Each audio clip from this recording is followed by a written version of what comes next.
Hey y'all, this is TCA Gaming, and in this video we are going to look at some consignment stuff as usual. I'm going to show you guys some stuff I bought, some things that I picked up while at Leonhart's pop-up shop. And then we're also going to do a little bit of a box break. We're not actually going to break any packs, but we are going to open up another Watsy box. You guys can probably figure out what it is. We got a jungle box sitting right there, and we'll go over the details on that. So let me start off with a few of the things that I bought. I got these in. See, we got some of these are like Chinese.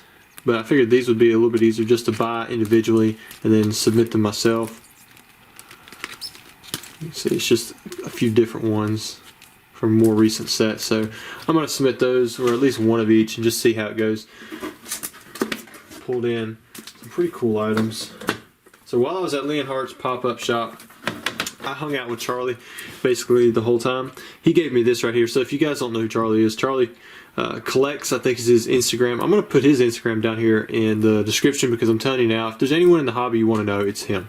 He has got connections everywhere, and he is by far one of the most knowledgeable people just in general, like from all kinds of angles with different ways to just think differently about things and make it happen.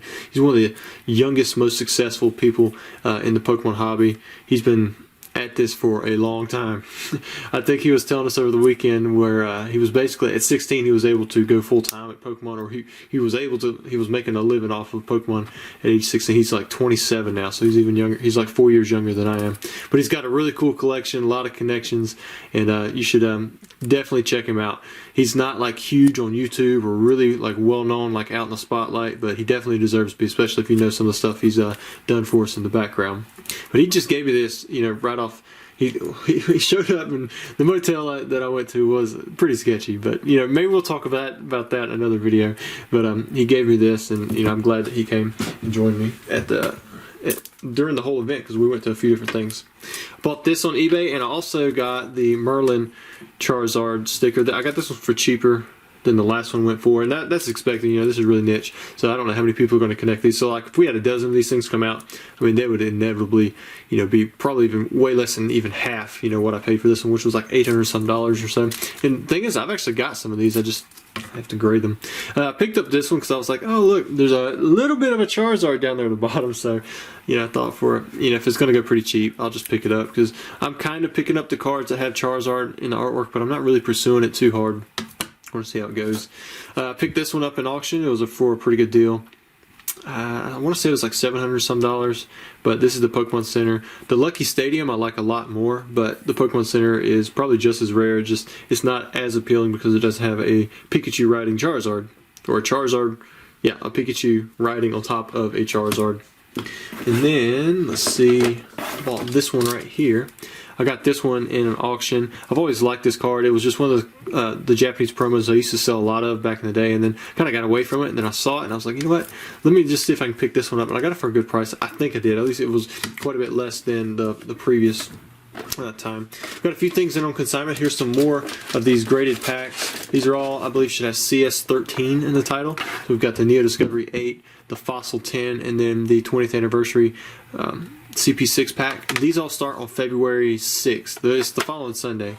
And the previous set of packs that I've shown, they also start on that day because I know some of you are asking about that. This is going to be the box break that we're going to do. I'll do that here in a second. We do have some more consignment stuff. I'm going to show you guys this stuff. I actually got these back from PSA. They haven't sent the check yet. I haven't done the follow-up video. I will do that this week, or I might wait until the check comes in. But actually, I met up with several PSA representatives while I was at Leonhart's pop-up shop. And they were all really nice, pretty cool about stuff. They were wanting to talk about different things, and you know, it was a neat event. I tell you what, man, I had a lot of fun just walking around the place. For those of you who had to wait in line the whole day, I really hate that you had to do that. But you know what? He was giving away all these vintage packs. I mean, of course, there was going to be a huge demand for it. I mean, and that's probably the reason you were there too. So. You did miss out on some fun. I tell you what, in the trading card area, I mean, they had all kinds of areas set up. There was like an area where people were playing the game, trading cards. Like it was a whole section across from like the Golden Ticket VIP, which was like for influencers, and Elgato was up there where you can stream your YouTube through their stuff. Like they let anyone log into their YouTube and kind of do that stuff. I didn't do it because I didn't realize it till it was pretty late in the event, and then I was just kind of just having fun walking around. And then there was another section. This was a much larger section for the like the regular VIPs, and they had like couches and things you could sit on, places where you could stream. I don't want to go into it too much, but it was really cool. I actually enjoyed probably the most just walking around, you know, talking to people and seeing kids and, you know, just giving them packs and that kind of stuff. This is another consignment. It's got a pretty good variety. Like, it's got the Masaki Gengar. I know we've got the raw one going through auction right now. You've got this Charizard from Dragon, but these are like lower grades, but they're still pretty display worthy, so you might get them for a really good price. Now, I mean, of course, a 2 is pretty bad, but, you know, it's still a shadowless Charizard and looks good in the case. Got a Shining Tyranitar. Now, we do have some higher grade stuff, but I'm showing you guys this first. We've got the shadowless Gyarados. Got a Blastoise from base set, Charizard from base set, first edition Moltres, and the Articuno. Now we got a Mint Shining Kabutops and a Light Arcanine, Mint 9. Got a few 10s. Got a Gardevoir, Gem Mint 10 Holo. That was always a nice one. You got this Salamence, Gem Mint 10. I'm wondering where that was going to end up. Got the Spectrochrome Doug Trio. Got a DSG, Diamond, or DGS, right? DGS. No, it was DSG, Diamond Service Grade. I was thinking Diamond Grading Service, but it's Diamond Service Grading. Remember, we did a review a little while back about them. They've got like that 16-point thing, but you got the grade 8 on that one. You got a Poliwrath PSA 9. I think we're getting into, yeah, we're getting to a different one now. Like these are CS9. All those CS7. Yeah, all those were CS7. I think these actually start tonight. Those don't start till the same day, the following Sunday. Got a Poliwrath, Jolteon, Ladybug, Slowking. I still need 4 reverse hollows from Southern Island in the PSA 10. So if you got some of those, let me know. Definitely the Mew and Togepi. Ivysaur, got a Blueback. See it right there, the Blueback Rhydon Gem at 10. We got a first edition Electabuzz Gem at 10. That's not everything. So that is the consignment stuff right there. But I did pick up a really nice item while I was out. In fact, I met a person at the hotel I was staying at, and I found out a lot more about it. But anyways, I picked up this number 3 trainer from Steffi Chu on Instagram. I did talk with some collectors in the hobby. Apparently this one has a pretty bad history to it. And if I understand correctly, it was almost stolen from like a kid. It technically wasn't, but it was some deal with a bag. Somehow someone else got it. They sold it to Steffi Chu, and then now I have it, which I paid quite a bit of money for it. So I'm trying to figure out what to do about it, because I feel terrible knowing it's got bad history with it, if you guys know what I mean. Even though I really don't have anything to do with that, it's still, you know. So I'm actually in contact.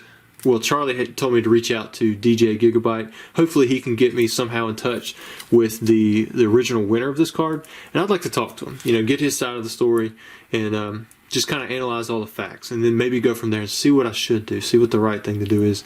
Because, you know, this is a really nice card. You know, it's a number 3 trainer. I mean, it's a full art Pika trophy. I mean, they're super rare. I mean, it's not like you see these things very often.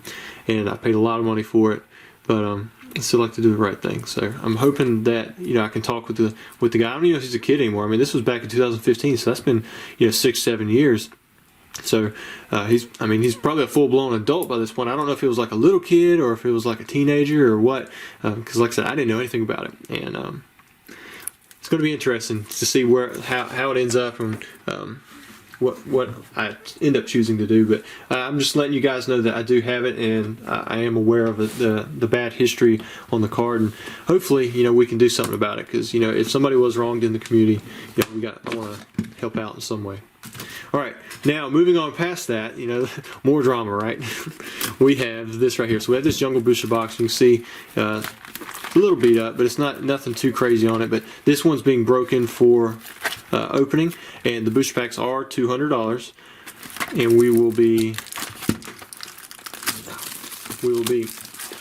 honoring any of the YouTube memberships with it as well, so you can get as cheap as $175. But I am adding on shipping to this stuff. For those of you who are like in New Zealand or Netherlands, Australia, a few places like that, I can only really ship UPS right now. So it's like $45 shipping versus the normal $20 shipping outside the United States. And then I think in the USA it's like $5.99. but you can combine a lot of stuff with that too. Alright, so we're going to pull the packs out. Just make sure that there's 36 of them. Make sure the seals look right. Make sure there's nothing that looks any funny with it. Honestly, the box, I had already looked over it. It looks pretty good. I know it looked a little dinged up, but the logos and the seals looked okay. But that's not always indicative, you know, of what's going on. So we're going to pull them out, make sure everything looks okay. And then hopefully we'll start having some box openings soon enough. You can always look inside too, you know, check, see if there's anything looks like there's wrong with the box. A lot of people just kind of forget that you can check that. And it looks pretty fine. Alright, so when I look at the packs, what I like to do is I like to check the seals, look for something that wouldn't be normal for packs that hadn't been in booster boxes, but honestly these look like they sat for a while. They all had like the same crispness to them. Usually have a consistency. Make sure there's not a bunch of arts in a row. I've never really seen something like that happen. They look like they're rotating, you know, Scyther. Oh yeah, I mean those have been stuck together for a while. You see that? Scyther, Wigglytuff, Flareon, Scyther, Wigglytuff, Flareon. So that's always a good sign. It doesn't have to go like that, but that's usually a really good sign. Usually by this point, after you've popped open the top of the box, it's fine anyways, but you can see it's going through the same trend there. Don't see anything too out of the ordinary. Yeah. Alright, so I definitely have plenty of confidence with this box. Did have, looks like one pack turned around, but that does happen too. I've seen that happen in several boxes. And we're going to be opening up a lot of stuff too. And just to spur on a little extra confidence, I'm going to take one random pack out of here, maybe that one, and I'm going to just open it up. I'm going to basically buy this one at the 20% discount rate, I guess. Because that's my charge. I charge 20%. Okay, so we have Venonat, Jigglypuff, Eevee, Nidoran, got a Butterfree. Man, these have good color though, don't they? I'm really hoping I didn't pull a holo because I don't want to spoil it for everybody else. Got Rhydon, Nidoran, Spearow, Oddish, Bellsprout. Kind of looks like a holo though, don't it? Oh, it's not. We've got a Clefable. So that works out pretty good.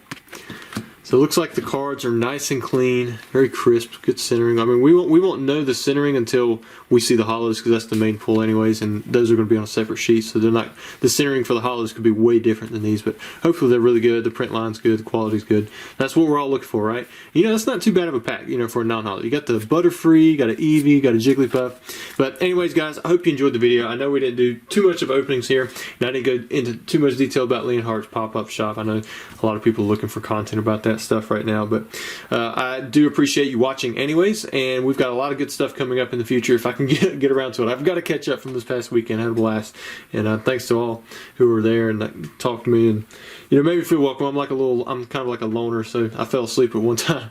But anyways, thanks guys for watching.